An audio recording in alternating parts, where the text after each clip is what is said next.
there are some of you that are starting to tune out already because you heard that, because we've been fed a line of bullshit as men that it's weak to even admit that you have trauma. That's a lie. Men have been taught that they're weak if they discuss, process, face, or even attempt to heal this trauma. That's a lie.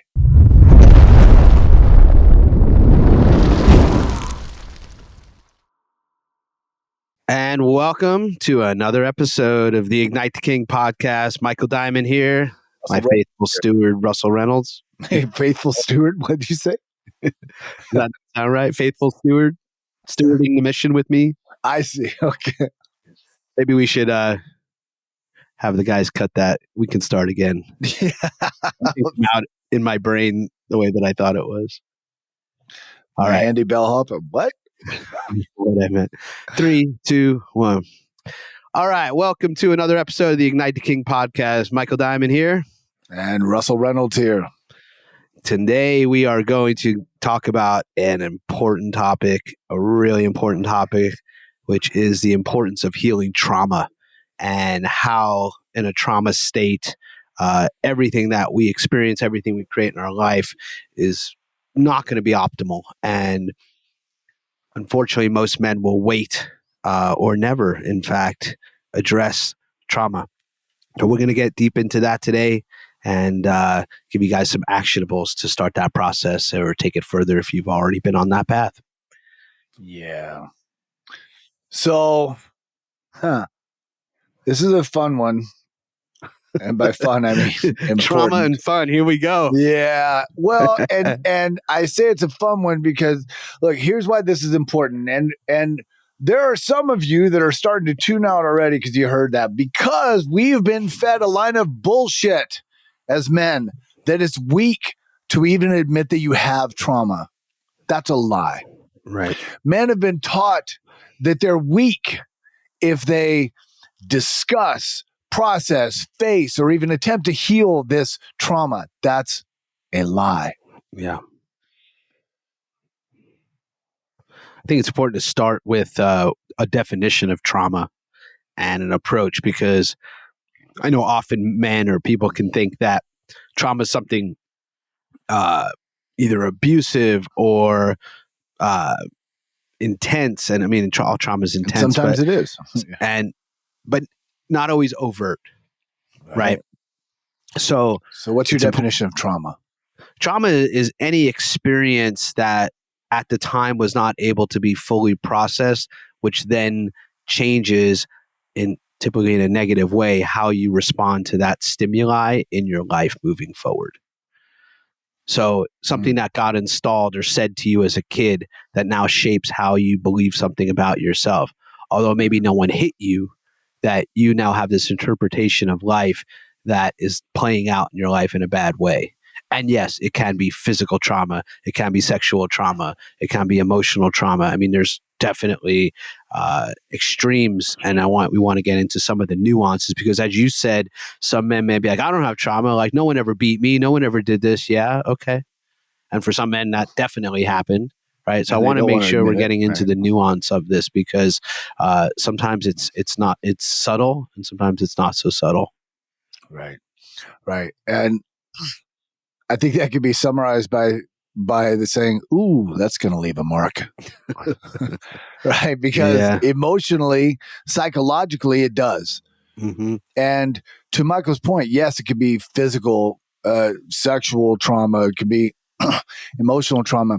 Sometimes it could be something so fucking subtle that, here's an example. And there's that great example in the movie The Work, right? Mm-hmm. Yeah. Where the kid was trying to help his dad fix a car. Yep. And he handed him the wrong tool or something. And he's like, oh, God, just go help your mother. Right. Go back inside with your mother. Yeah. And that wrecked that kid. Yeah. That little experience. And we go, oh, that's nothing. Don't be a bitch. Don't be a pussy. Whatever that toxic expression. And again, to be clear, masculinity is not toxic. There is a shadow expression that is. And that idea that men are not allowed to feel is toxic.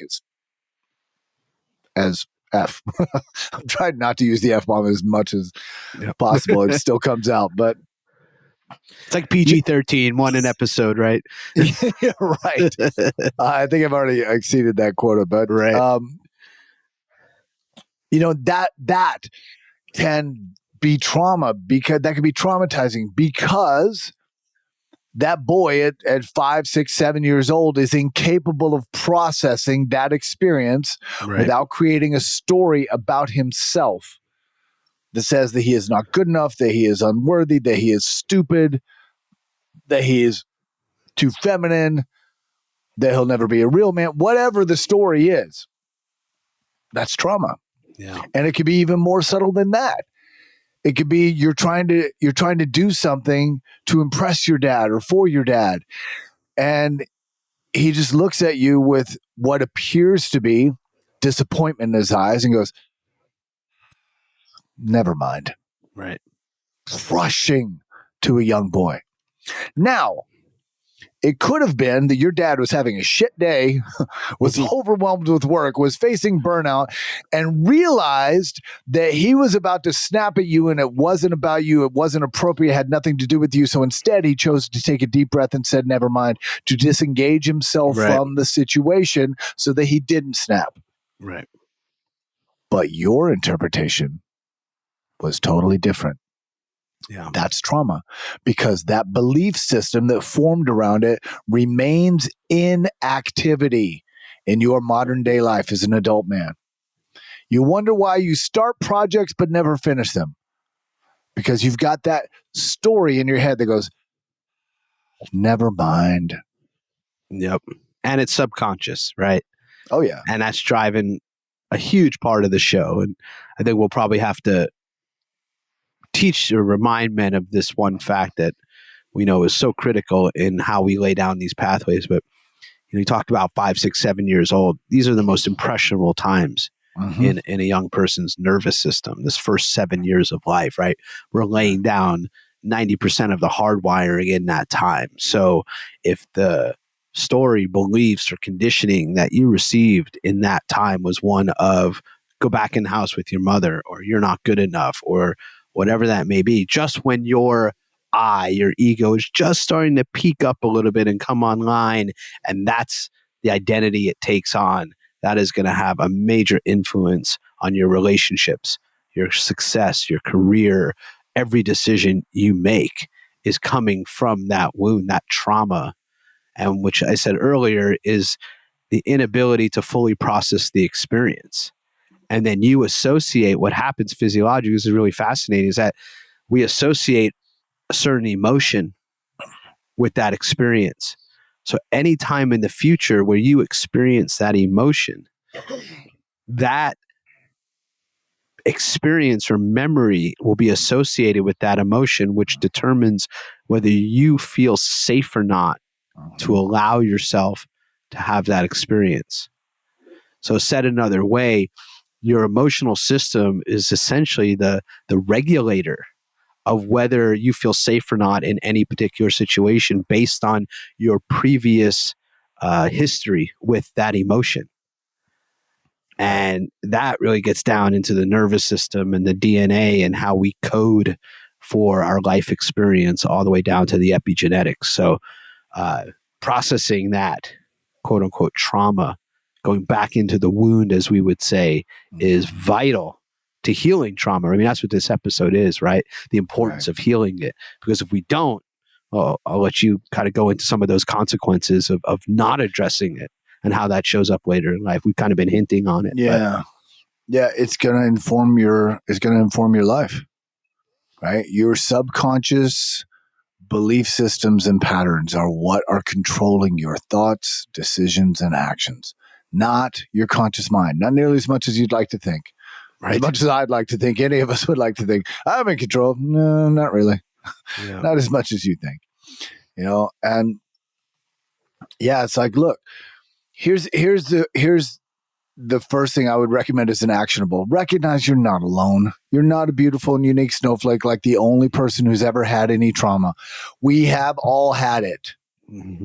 I mean, I've shared before that, G. Russell Reynolds, my first name is George. My middle name is Russell. But for the first 7 years of my life, I thought my first name was Damn It. Because it was always, Damn it, Russ. I can hear that echoing in my head. So what does that create? A belief that I'm always a screw up, that I'm always doing something wrong, that there's always something wrong with me. Combine that with the fact that my dad left when I was 3, and it had nothing to do with me, but a 3-year-old mind can't comprehend that. Not at all. Not at all. And then when I got to see him on visitation weekends or whatever, damn it, Russ. Okay. Right. So this idea that I was a disappointment, or that there was something wrong with me, or that, anybody who loved me was eventually going to leave. These are all belief systems created by a mind from the ages of 3 to 7 who can't really comprehend the bigger picture. So how does that play into my life when I seek to accomplish something, when I set a goal, when I want to create a new relationship? If that's the program running in the background, it's going to sabotage every one of those things. And it had, certainly. So the importance of healing trauma, recognize that we've all got that trauma. Like, you're not alone. Everybody's experienced that. And, men don't want to admit they have trauma because they want to be tough and, and I'm a strong man. You want to be tough and strong? Be fucking vulnerable. Right. You want to be tough and strong? Have the courage to face that. Yes, some messed up stuff that happened and it didn't sit right. And this isn't about, we don't want to become some emotional simp and just, whoa, my feelings and la, la, la. Look, that's not what it's about. It's about finding what's not working so that we can heal it, fix it, and become stronger. Right? There may be a time when you have to cry. There may be a time when you have to be scared. There may be a time when you have to be vulnerable. Good. Be willing to do that. Have the courage to do that. And go, you know what? This has always bothered me. This never sat right with me. My mom said this. My dad said this. My brother did that. Whatever it is, doesn't matter. My teacher. If there's this emotional trauma that was created in your childhood, that becomes like a wound that's unclean. So it festers. Yep. The infection grows. Everything is filtered through that, right? Yeah. Somebody who is a practicing alcoholic or drug addict, or a homeless person on Skid Row, what's the difference between you and them? Well, there's probably a lot of differences, but I'd say one of the primary foundational differences is they never healed their trauma. So who do you want to be? I think about the last 4 years, and I know we skirt around talking about what's going on in the world in a certain respect, and just the amount of collective trauma there's been. To put this in context, I know I saw your whole physiology change right there, and I think it's just safe to say that things that have been done that, I just think about, again, children, and taking them out of contact with each other. I think they said the not education quotient, but the IQ has gone down as a result of the amount of trauma and change that happened in the last 4 years to children. I don't even think really know the extent of the trauma that children from this last 4 years will have to work through or process or experience on some level for years to come. I mean, crazy, right? Yeah. What percentage of human communication is nonverbal? 80, 90%? About 90% of human communication is nonverbal. So more than 90%. You put kids in isolation and put a fucking mask on their face so they can't see anybody's facial expression, can't read lips. What do you think that does to their emotional and social development? Yeah. Terrible.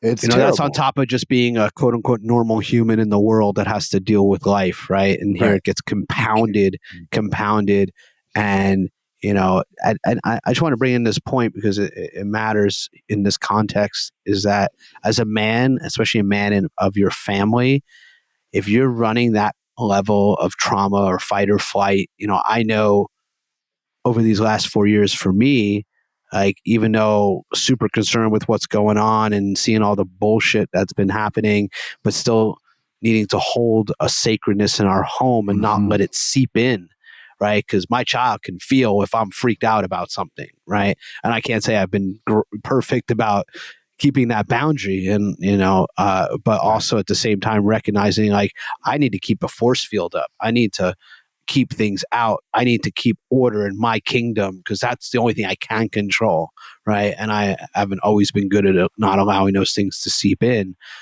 because again, as we've been talking about, it's been fucking traumatic, man. And I have the tools, I have the resources, I have the the group to go to work through this stuff. So much of Ignite was born in the time of the lockdowns and all of that, right? So but it's so important as a man to address our shit in real time and not be passing it down to the next generation. So the importance, just kind of bring it back to our central question of this episode, the importance of healing trauma is you don't fucking pass it down.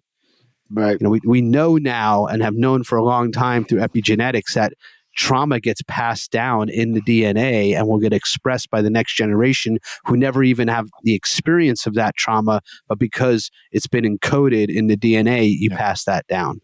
And the next generation, the next generation, and the next generation, the next generation, exactly. And so the importance of healing that. Trauma. I'm sorry. In the last 4 years, to your point, we've been dealt a lot of trauma.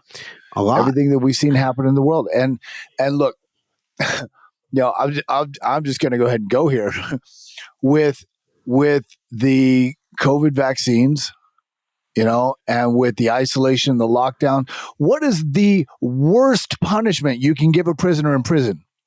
Solitary confinement. So they had everybody locked down. You weren't allowed to see your dying loved ones. Are you kidding me? And now AstraZeneca has withdrawn after admitting that they knew about the blood clots and that it caused them. Pfizer is settling cancer cases out of court because they want to keep it off the public record. And you got former CNN mouthpiece journalists that are now taking ivermectin. So we can call it conspiracy theory if you want, whatever your position on this is. There's trauma that took place. Either you had loved ones die, or you witnessed the whole thing and you were aware of it and angry about it, or you bought into it, to the narrative, and now you realize that all of this suffering was for naught. Whatever the case may be, that's some fucking trauma. And we as men have to be capable of processing that. And if you never allow yourself to feel, you never allow yourself to emote, you're not processing anything. You're just passing it on to your children and to the people around you and to the next generation and the next generation and the next generation, hoping that somewhere down the line, somebody else can process and handle what you didn't have the courage or fortitude to do yourself. Yeah. And, bottom line is when people are in a traumatic state, they're susceptible to so much, right?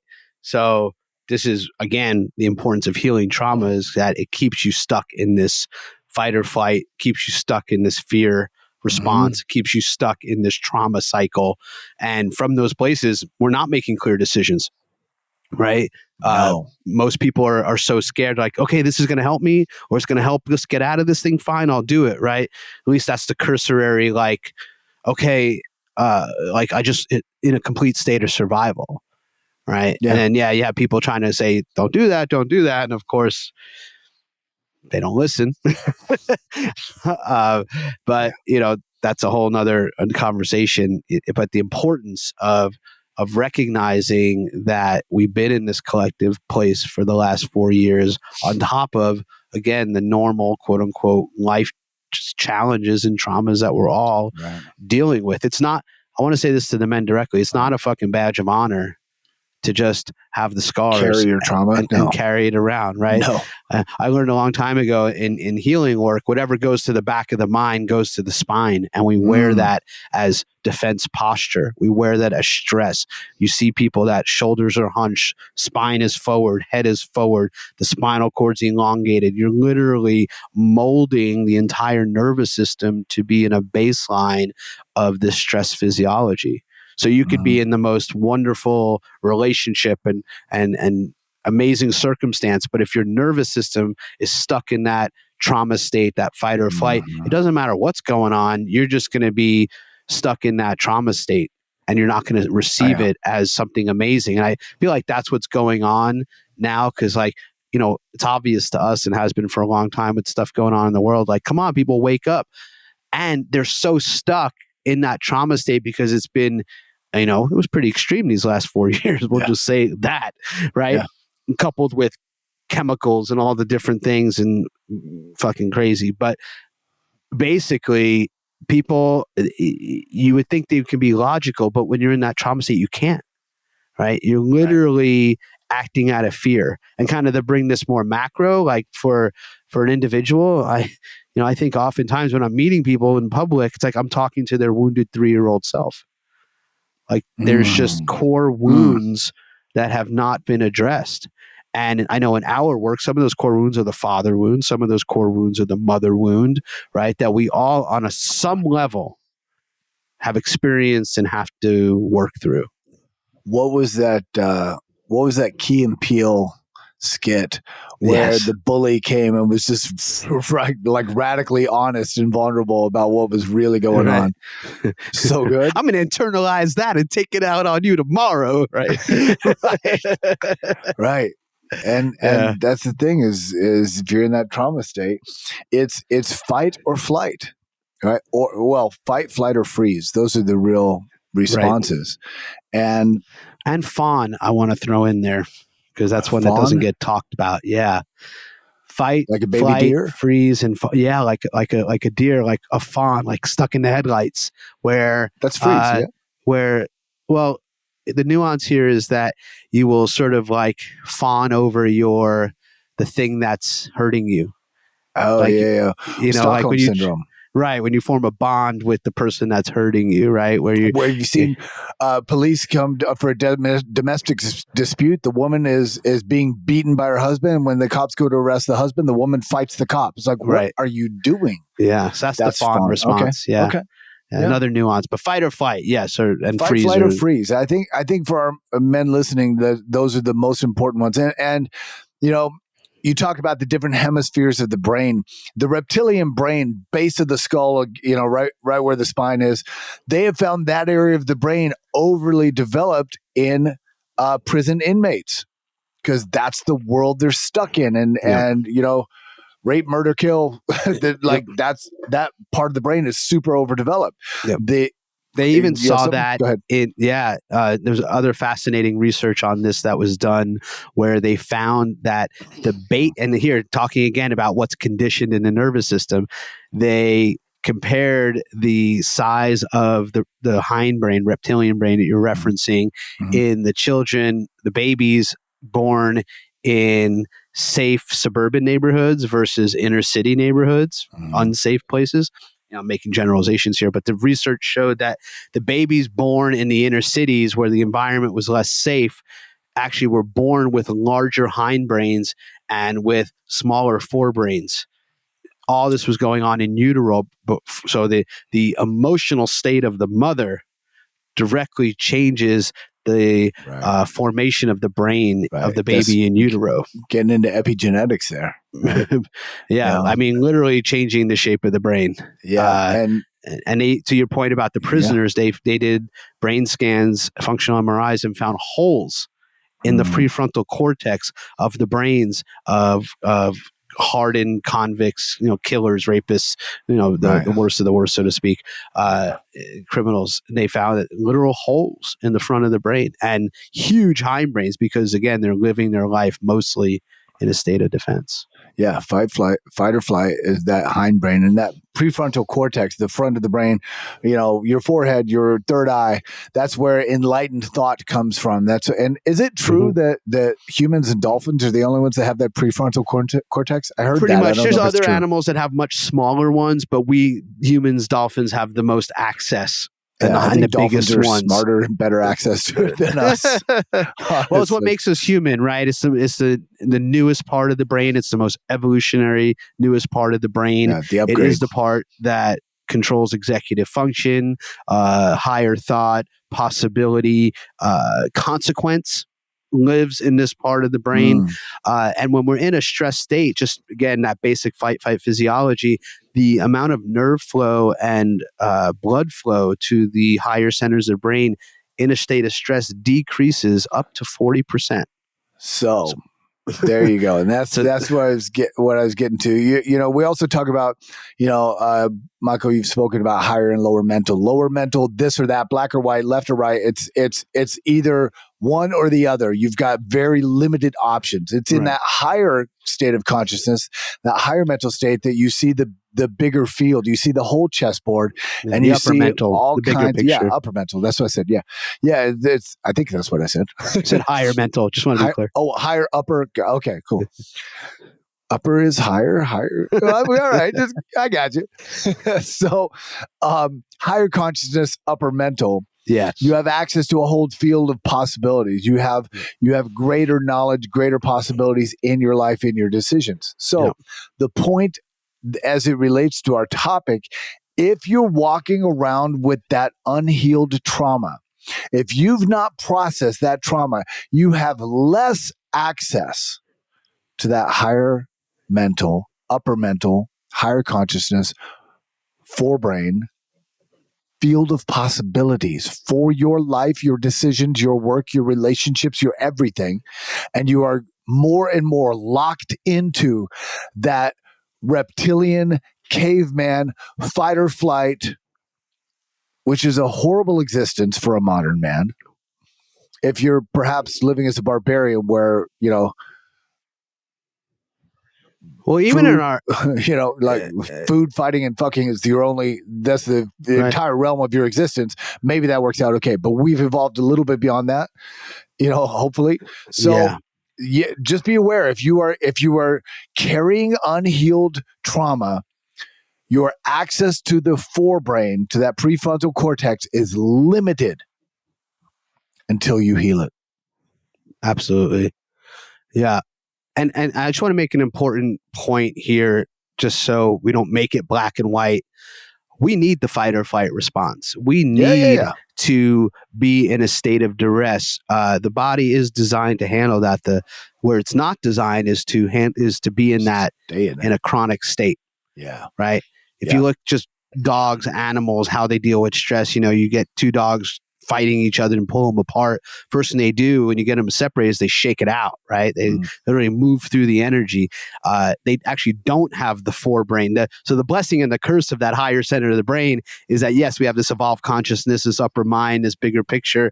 But when trauma happens, we also have that part of the brain that now associates a story to that of why it happened. And who am I now because that happened? And we can get stuck in what we call the analysis paralysis, right? Where we're mulling over it. We're just stuck in that trauma cycle, essentially, of overthinking about it. So that's one of the challenges of the frontal lobe, is that we have the ability to create story. We can't, we've lost the innate ability in a lot of respects to literally shake it out. I mean, this is the basis of network chiropractic that I practiced for many years, was to move that wave through the spine to actually help reorganize the stored tension and the trauma in the nervous system, specifically in the spinal cord, because it is at the back of the spinal cord where it becomes the roots that come out, that go to every part of your body, where the highest concentration of these receptors of emotion are. So literally your emotion, your ability to feel safe, regulates whether nerve flow and activities even can get in the spinal cord and make it up to the brain. So again, if you haven't healed that trauma or those challenges that have happened, and you're still associating that current experience through how you felt about it when you were 5, and that never gets updated, it's like trying to operate an iPhone 3 now. An iPhone 3 is literally obsolete, right? It was the most updated technology when it came out, and now it won't even work.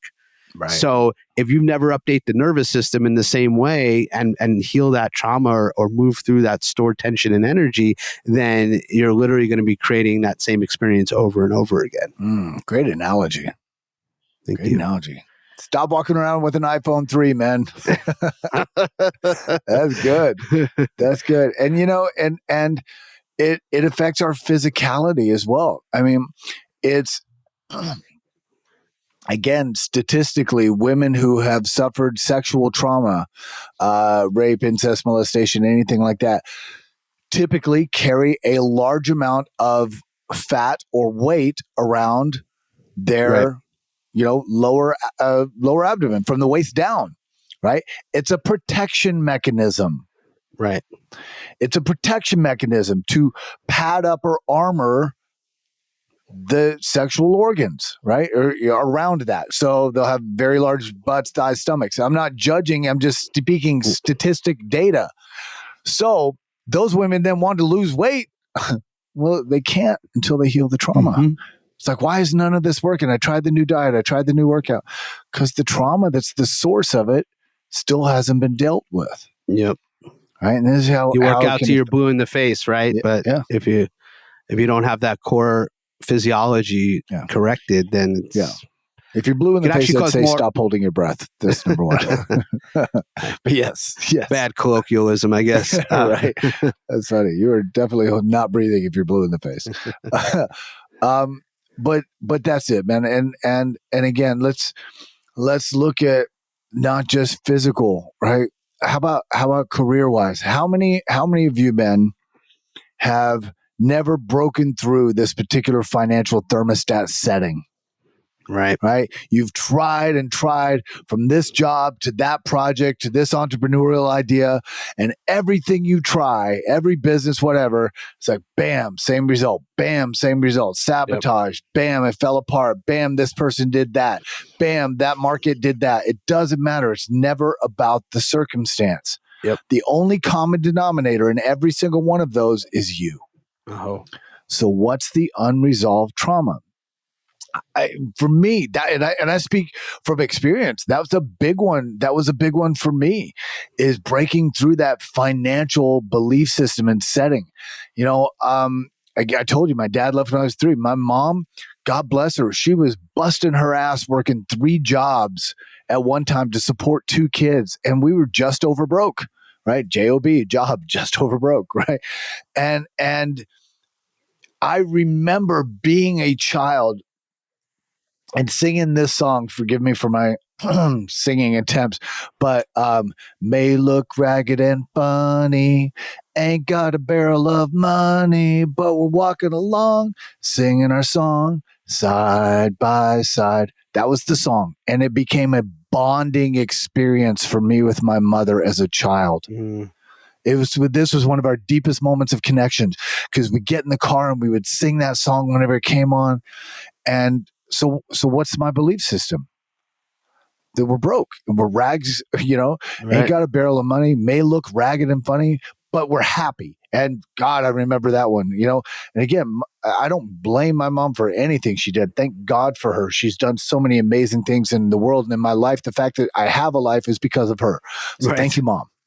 Happy Mother's Day. Yes. Happy day after Mother's Day. Yes, exactly. And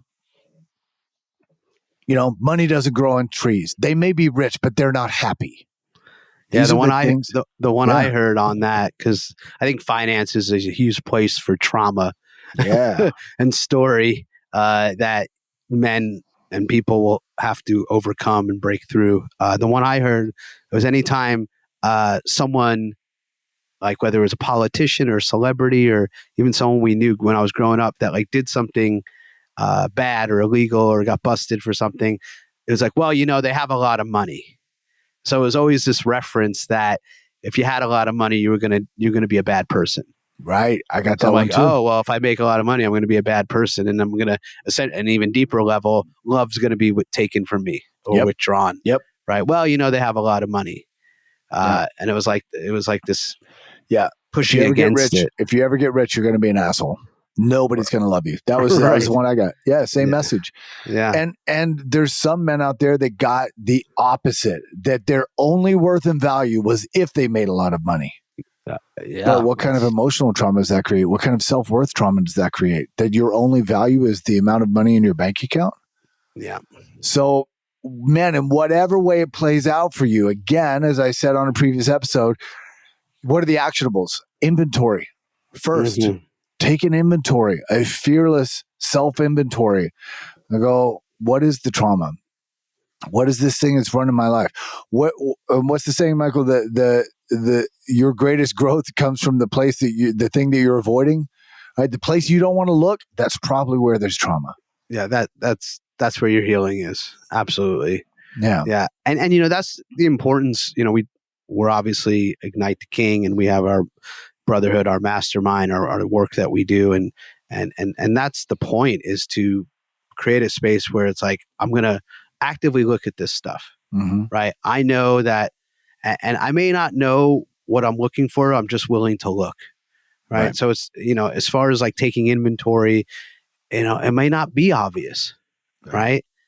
Some of it probably really is. And that's why you see a professional facilitator, a coach, someone that can safely bring you into those places that, I mean, they're wounded places for a reason. You have to be in a safe environment and be taken into that process to see what's there. Yeah. And to be willing to recognize there's something probably there. Right. If you don't have access to a brotherhood like Ignite, then enlist the help of a qualified professional. Absolutely. I mean, trauma is it's everywhere, and we must take command of it at this point, right? Because how we direct the energy in our body is going to determine where we hold that, or whether, you know, the difference between you know, fear and panic, for example, right? Fear is normal, right? But if it stifles us, then it's panic, and then that gets hardwired into the nervous system. We've gone from fight to flight to freeze. Panic is freeze. Yeah, exactly. And, you know, thinking of the men and the brotherhood, we talk about our AAA, right? Awareness, acknowledgement, and then action, right? You have to be aware that there's trauma. You have to be aware that there's a problem. Then you have to acknowledge it. And again, you know, if it came from your mom or your dad, you're not blaming them. You're not saying that they're bad parents, but hey, acknowledge this thing hurt me. Maybe it was what they did. Maybe it's your interpretation of what they did. Doesn't matter right now. The acknowledgement is, this hurt me. This created trauma. This created a wound. This created a belief system that is no longer serving me, if it in fact ever did. So then there's the action of healing it. I'm thinking of our one man, one of the newer men out of Colorado who had some trauma, had some belief system established by his father, and he saw how that was playing out with his wife and his children. 100%. And, you know, how he transformed that. You want to speak to that a little bit? Because that was amazing. Yeah. Yeah. I mean, we mentioned it earlier in the episode around the father wound and the mother wound. And, you know, just to put this in context, you know, for those of us in our 30s, 40s, 50s, our fathers came from an era where they didn't show emotion. They weren't working on themselves. They weren't seeking therapy. They weren't, you know, in conscious, quote unquote, relationships, right? It was a very different time. Like, this was not in the culture, just didn't really exist. And again, like we always say, like, your stuff's not even your stuff. It's not even your father's stuff. How far back does it go? And yeah, for this man, he set up a certain belief system around how he dismissed his children's pain and told him to just, you know, get over it, essentially. Yeah, in his words, the way he said it. But yeah, it was basically get over it. And he didn't have a tolerance for their pain. And it made him indifferent, and it made him unfeeling. And, you know, the biggest thing he wanted was how to be present, how to be empathetic, how to actually, you know, feel what his wife and children were feeling without judgment. And proud to say, and man, it was almost immediate, but in 3, 6, whatever months it's been, 6 months, 7 months, 8 months. Yeah, Not 6 to 8 even. months. It's been radically transformed. So that's the power of doing the work is, these traumas, these cycles can go on for generations, and it could also be interrupted and changed in a moment when a powerful decision is made. Right. And we always say, what you do for yourself, you do for all men that come after you. And, speaking to that case and similar cases, like, if we look at nature, right, a baby, whether it's a cow or, a wolf pup or whatever, goes to the mother to suckle off the mother's teat for nourishment, right? For milk, right? The baby goes to the father for validation, for self-worth. That's the milk from the father. They're like, right? That's what that child's going That's to. the blessing and the mentorship and all that. So if you're indifferent and distant, what sustenance are your children getting from you? None. So what kind of trauma do you think that's going to create? So this man broke that chain. And this man said, you know what? No, it ran in my family until it ran into me. And he chose to be present and compassionate with his children. And now, as it should be, he is their superhero. Those children love and adore their father and look up to him and his wife too. Like, just the depth of connection that they have created in the last 6 months is incredible. And, kudos to him, and, so happy and proud for him and grateful that we could be a part of that experience to create a whole new lineage and a whole new legacy that is heart-centered moving forward. From there, they as a family will create great, great things. So bringing it back to you men listening, if you've got that trauma, have the courage to acknowledge it, to be aware of it, take that inventory, and then acknowledge it. Acknowledge the hurt, and acknowledge the dysfunction of the belief system or story that you've created, and then take action to change it. It's so, so important to you, your sanity, your happiness, your success, to your family, to anybody who loves you, right? And to honestly, if we look at the big picture, the legacy and evolution of humanity itself, right? Because all of us are a microcosm of the macrocosm. What you do for one, you do for all. What you do for yourself, you do for all. So be willing to heal that trauma, and let's all rise up as a result. Let's all be that better version of ourselves because of it. Beautifully said. Yeah, I would offer in closing to invite you men out there to be the chain breaker, to be the one that says enough of this. Yeah. That I'm going to be the one that does the work that changes it for my family moving forward. And it does take courage. It does take vulnerability. And, if not you, then who? So I invite you men to be the chain breaker, to say, as we say in Ignite, it ran in my family till it ran into me. And here's the reality. You're not going to heal every trauma that ever happened to you or your family line. That's not the point. Move the needle forward. As we say, it's the evolutionary baton. Life is one big baton race, and you're going to bring that baton forward. Your children are going to bring it forward even more, and so on and so forth. So your father, your lineage brought it to you. And, maybe your father probably didn't do the things half as bad that were done to him. Right. Even in a context where healing wasn't really available in this way it is now. Right. Yeah. So, you think about your grandfather, man, he really had it bad. And now look at our lives where, we're some of the most blessed generations and most prosperous generations in the entire society. Right. So for our children now moving forward, the opportunity to really advance that baton and to move that evolutionary baton forward is greater than it's ever been. And it takes courage to say, I'm going to be the one that's really going to make that difference. So I would say the importance of healing trauma is your legacy. Agreed. Yeah. Don't be that guy that hands down the shortcomings and the traumas that were handed to you. Don't leave it for the next generation to clean it up because you didn't have the awareness or courage to do it yourself. What's the story of the two?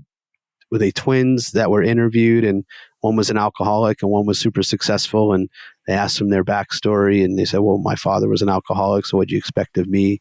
And the other one says, my father was an alcoholic. Well, what did you expect? Of course, I was going to be successful, right? Where it's like same families, same traumas, and what they did with it was so different, right?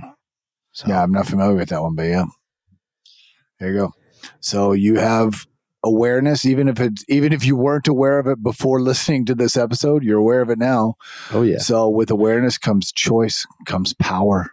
Yep. Power to choose something differently. So make that choice. Beautiful. So, man, as we'll often offer, find the work. We offer Ignite the King. We have our immersions and our group and our mentoring. But it's important for men to heal in community and to be in positive leadership. So reach out if you need that support. Find other men around you that are doing the work to have these kinds of conversations, because this is how you heal that trauma. So with that, we wish you a beautiful day, a blessed day, and aho.